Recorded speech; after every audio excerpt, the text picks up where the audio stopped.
is our neighborhood, and I love introducing you to our neighbors.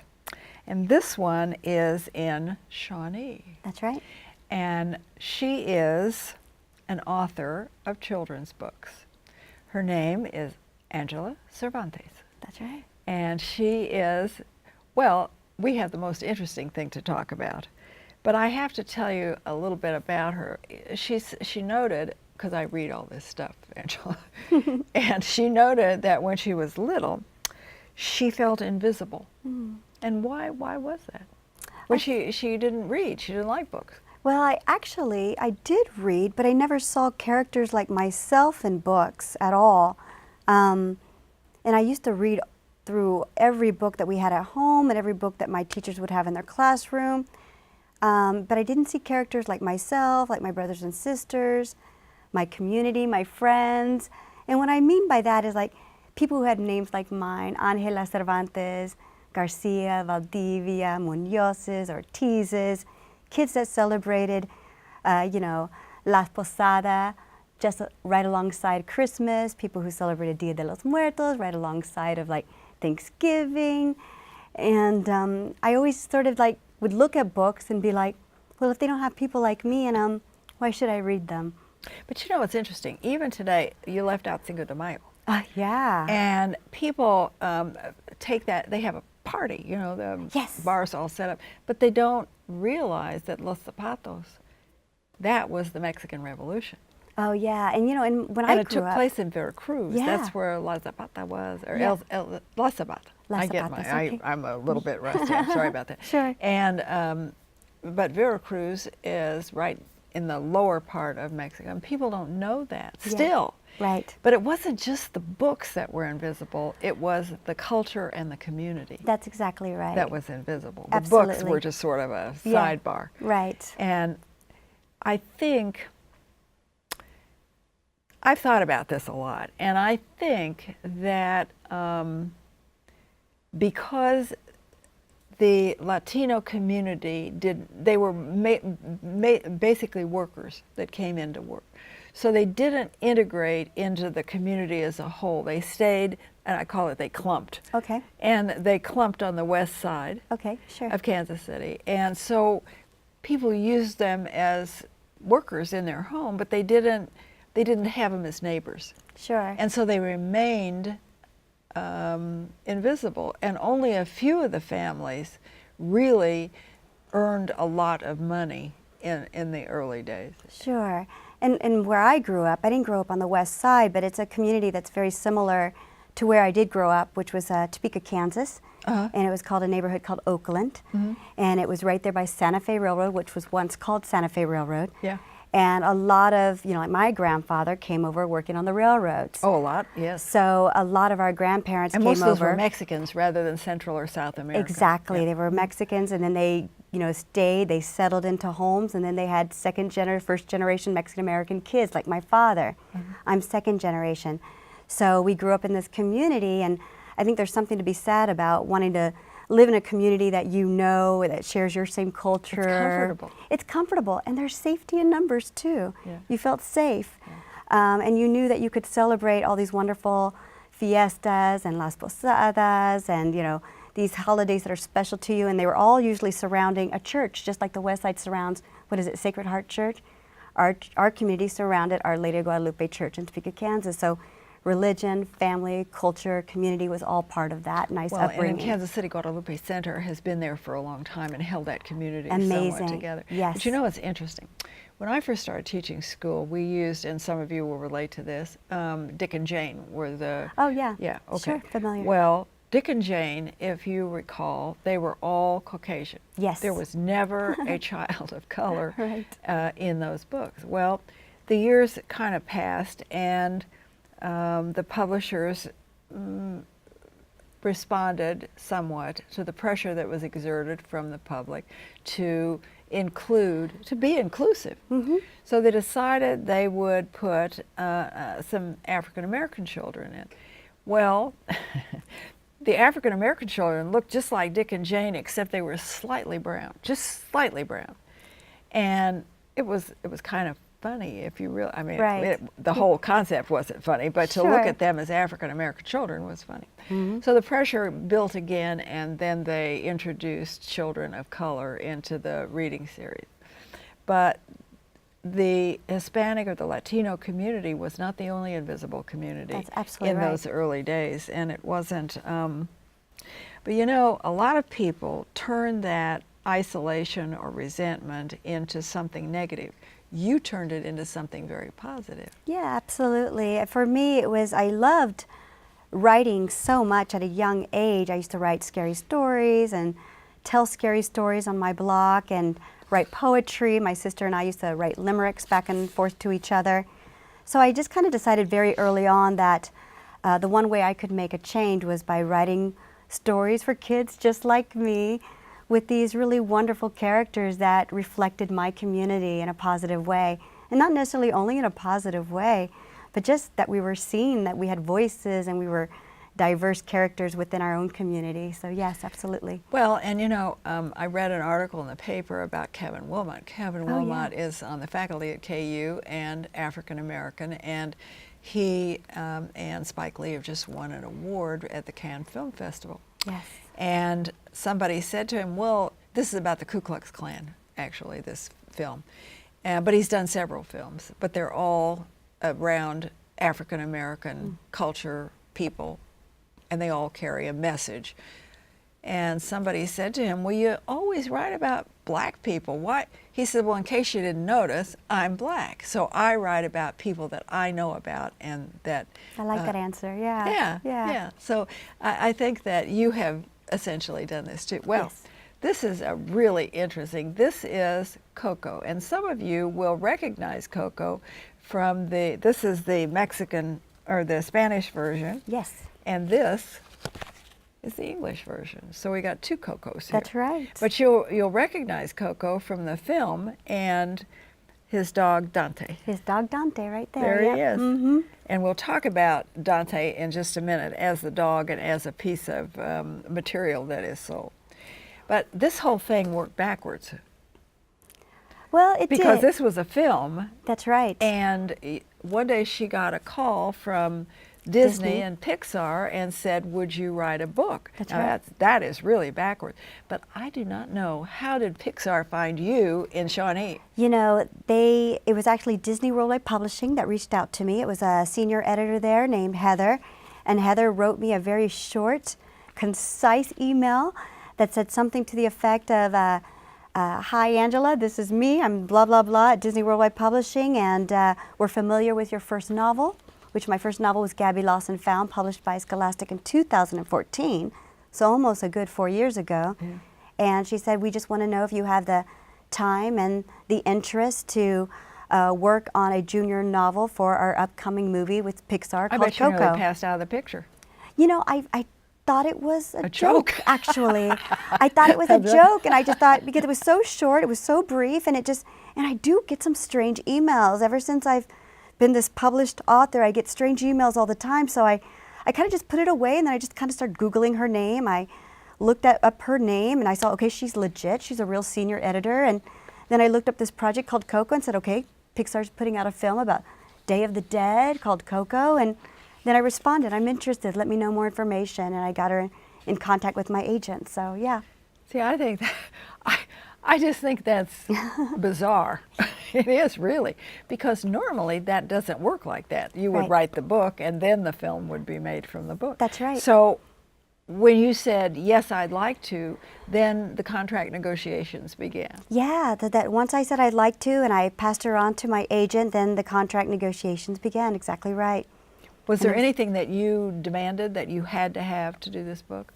You know, I think we joked that please be sure to invite us to the Hollywood premiere of the film. Yeah. You know, I don't think it was actually part of the contract, but I remember me and my agent were both kind of like, and don't forget, you know, when that Hollywood premiere comes around, invite us to that. Where is your agent? Here? My agent's in New York City, In New York. actually. Yeah, yeah. Her name is Adriana, and she works with a Full Circle Literary Agency. Yeah. And was the contract that they submitted to you basically okay, or did you? Yeah, it was great. I mean, it was very strict about, you know, there was a big contract, a disclosure form just about keeping the script quiet, secret, not to leak it. I remember one specific part of it I thought was kind of funny where it said, if you are in any public space, you will agree to not having your laptop open and left available for others to see. Like I have to lock it, I have to close it, shut it down while the script was up there on this, on my computer. And I thought that was really funny.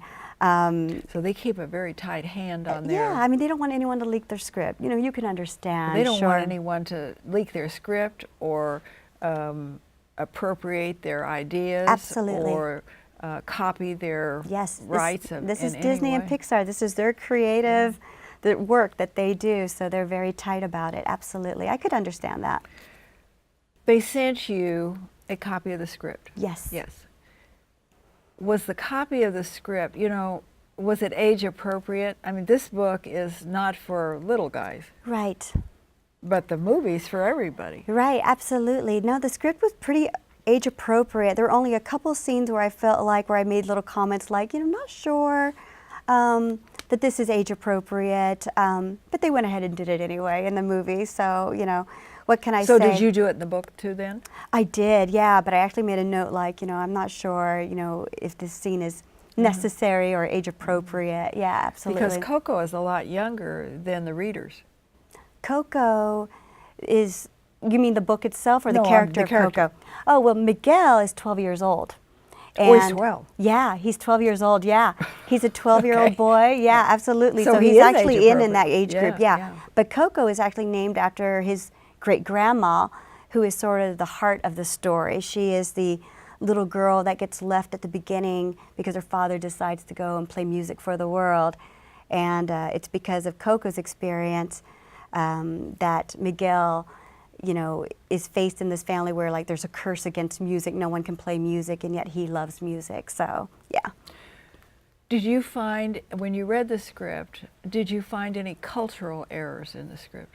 That No, you couldn't? not really. They did a great job, and I was looking for them. There was only one scene that bothered me a little bit, and that was the scene with the tequila. There's a scene where Hector grabs a bottle of, it's tequila, and then he goes in to see his friend Cheech, and he pours him a little shot. And Cheech, of course, I don't want to do any spoiler alerts, but Cheech is about to pass on, to fade away. And he pours a little shot of tequila for Cheech, and I felt like that that entrance of liquor or alcohol was not age appropriate. I can't think of one Disney Pixar movie I've ever seen where beer or tequila or vodka. Did you ask to take that out? I actually put a little note on my manuscript, that I'm not comfortable with this tequila scene. It may not be age appropriate. I also felt culturally it was a stereotype against Mexican Americans in particular. I grew up in a very Chicano community in Topeka, Kansas, in Oakland, where the elders and the older men fought against the stereotype quite a bit that we were always the drunk Mexican hanging out on the corner. So I worried about that scene. But I also know that tequila is an important part of, you take a shot at celebratory moments, you take a shot when someone has died, you give a little to the Mother Earth to thank her. So it also has those cultural components. Extremely interesting. Yeah. As a plant, and the pulque as yes. And so the whole but if you don't know the surroundings of the tequila, that's exactly right. It's a little bit rough around the edges. I can understand that, Yeah. but the agave was used for paper, was used for a needle and thread. It was the plant is a fascinating plant. Absolutely, So absolutely. Has medicinal purposes as well. Useless information that you may or may not be able to use at some That's right. point, but we give it to you freely. That's right. After they sent you the script, you read it. Did they retain tight oversight on what you were writing? Did they want to see it every few pages? Did they leave it basically up to you? They left it pretty open. They gave me a 3-month deadline. And they did give me a word count.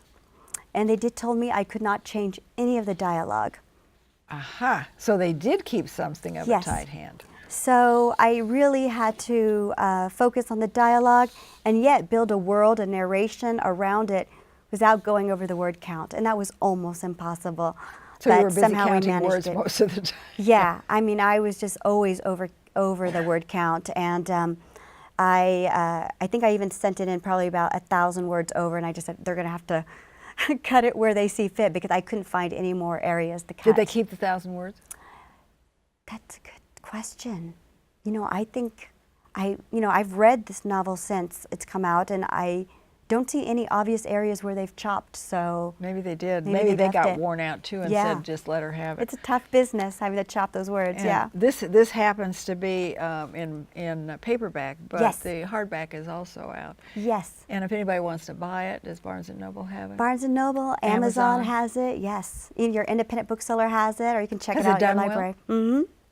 I think that's terrific. It's done I do. very well. Very Well, happy. Mm-hmm. The voices in the movie are kind of interesting too because they are all, I don't know if they're Mexicans or Central Americans, but I think they're Mexicans, all Yeah. three of them. Anthony Gonzalez, Gail Garcia Bernal, and Benjamin Bratt, who has been around a long time. Yeah, he's adorable, and he's so talented, and he's actually Peruvian. Oh, is he Yeah, Peruvian? See, his mom is Peruvian. I don't know. And Anthony Gonzalez, who does the voice for Miguel, who's amazing young talent, he's actually from Guatemala. So they're not all So Mexican. Gael Garcia Bernal is the Mexican in the group, and a lot of the other characters that do voices are Mexican. Did they do the Mexican version too? Because all of them can speak Spanish. Yeah, all of them do the Spanish version, yeah. Well, you know what's interesting is my Spanish is really poor. I mean, I that is the front, okay. comment. But I can understand Mexicans. But when I hear a Central American or a South American of any variety, I am lost. Yeah. I cannot. So when they were the Spanish speakers in the film, they all have a little different accent. Yeah, well, and because Coco is based in Mexico, a fictional place called Santa Yeah. Cecilia, it's important that they all have, you know, sort of that Mexican dialect, some of the words that they use, and the accent if possible. You know, they did a worldwide search for the character to play Miguel, and they found a great kid. So he may not be Mexican, but he's Guatemalan, and he did an amazing job. Yeah. But nobody would notice that No one would. if they weren't native to the That's right. particular country. Right. Yeah. What kind of reactions have you gotten to the book? So many, I mean, everything's been very positive. You know, my family, of course, was very Oh, they're proud of very me. proud, I'm sure they are, Very yes. proud and very excited. I think everyone was bewildered. The question I get the most is like, why you? How did they pick you? Well, that's what I want to know. Which- How did they get to Shawnee and find you? Yeah, which you know, the only thing I know is from their email, and I never pressed further on why me. It was just they had heard of my first book, and that's why they were reaching out to me. They knew I was a Mexican-American author, and they needed someone who wrote for middle grade, which is what I do. So it's a perfect match, actually. Yeah. Good books deliver messages. Yeah. What would you say were the messages in Coco? What? So many beautiful messages, honestly. You know, the first one that screams out to me is keeping up our traditions. You know, Miguel kind of resists Day of the Dead. He'd rather be playing his guitar, playing music.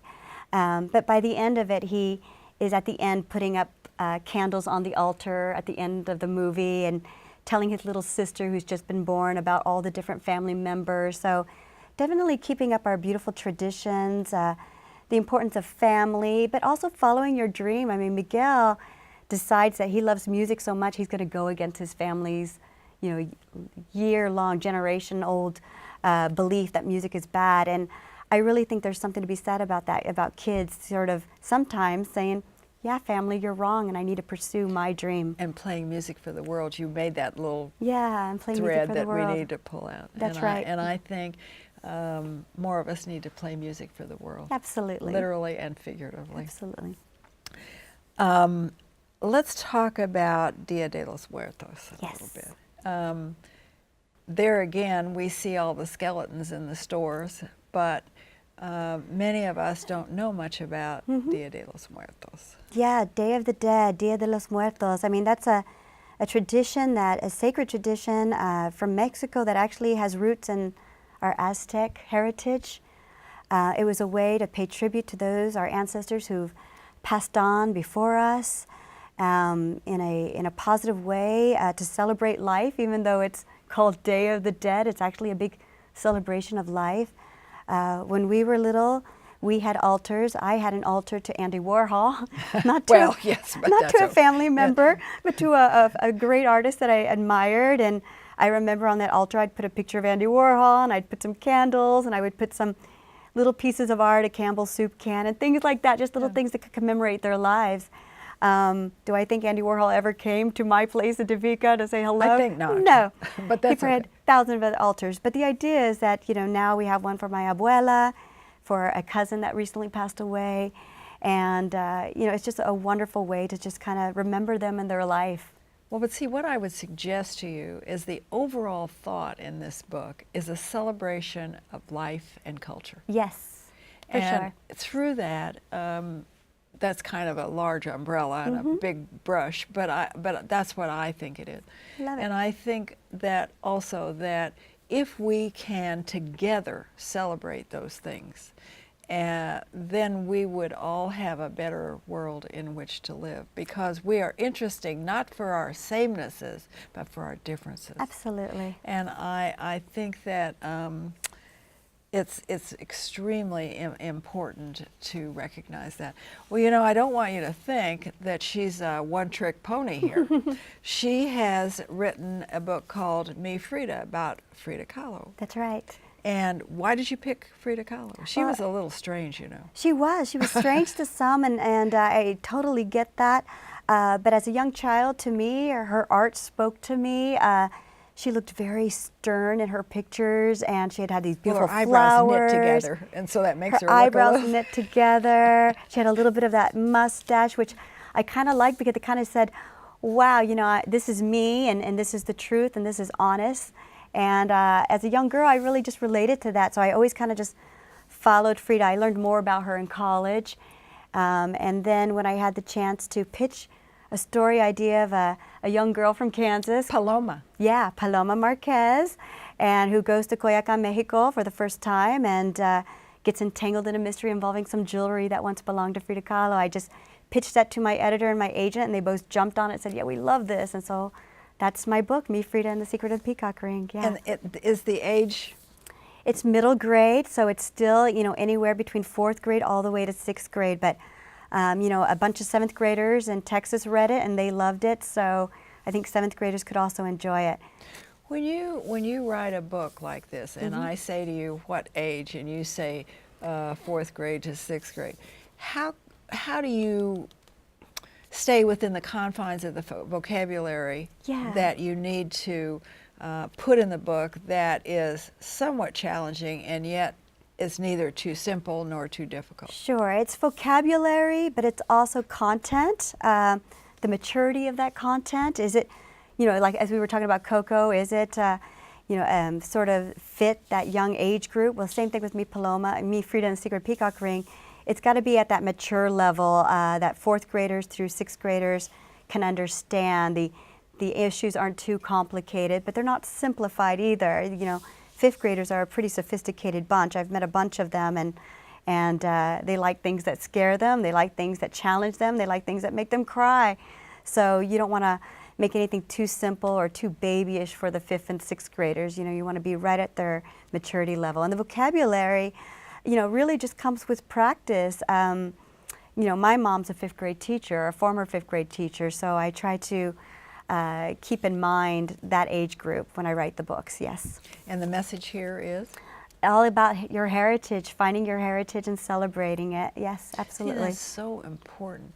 You know, in the Kansas City, Kansas School District, I think they have 40 different languages that are spoken. Yeah. And it's difficult to handle, but it also makes the community more interesting. When I always look at it as a patchwork quilt that has been sewn together, and together it is a useful item. Yeah, absolutely. And I think that we have learned over the years, as the immigration has picked up from so many different countries, that the people of the world are very different, and yet there is so much about us that is alike. Absolutely. That we don't really need to fight each other. Yeah, absolutely. And that's kind of what Paloma goes through. She's a Kansas girl, Mexican-American heritage, but she doesn't know much about her Mexican heritage. and then goes to Mexico, meet these two great kids, Gael and Lizzie, who are her same age, but they're Mexican kids. And she realizes that she has a lot more in common with Mexico and Mexican kids than she thought she did. But you know, the early arrivals from foreign countries wanted to be Americans, so they didn't want to speak their native That's language. right. They did not want their children to learn. They wanted them to be Americans and speak English and be integrated into society, which often was really a little difficult. Yeah, I think that's true for It takes 3 generations really to do that. And I think that's true for many cases. In my family's history, it was that the kids were punished for speaking Spanish. So the grandparents didn't want them to speak Spanish because they were worried that it was going to hold them back in school. So it was more of an external factor that kept them from wanting to learn Spanish, yeah. But it's changed now. Yeah, it's changing, yeah. See, and I think that's Definitely. wonderful, because it makes us, we are all immigrants, all of Sure. us. And some of us just been here a little longer. But it takes about 3 generations for the children to be what they can be. Yeah, and it's absolutely. you know, it's a struggle, because they come here often with nothing. Right. And to do well and start with nothing is a feat to be admired. Absolutely. I think. Yeah. So what's next? Are you writing? So I'm working on book number 5. It's I've already seen the book cover for it. It's really cute. It's going to be a sort of a spin-off of my first book, Gabby Lost and Found. It's called Letty Out Loud, and it'll be released in 2019. And it's about? It's about a young girl named Letty who is an English second language student. So she is from Mexico and trying to get a grasp of Spanish and English in her new school in Kansas. Yep. I think that is just Thank you. great. If I had to sit down and write a book, you know, everybody's personality is different, and boy, I would just shoot myself and have it done with, because I just could not do it. Well, as I say, thank you very, very much Thank you to for having me. Angela Cervantes Thank for you. coming, because it has been such a pleasure. I would say to you, es muy importante a leer coco. Es posible por todos los gentes celebrar el Día de los Muertos en 30 de octubre. Yes. So, por Coco, por Angela, por mí, hasta luego. Vamos to el Día de los Muertos. Thanks, Angela. Gracias. Thank you.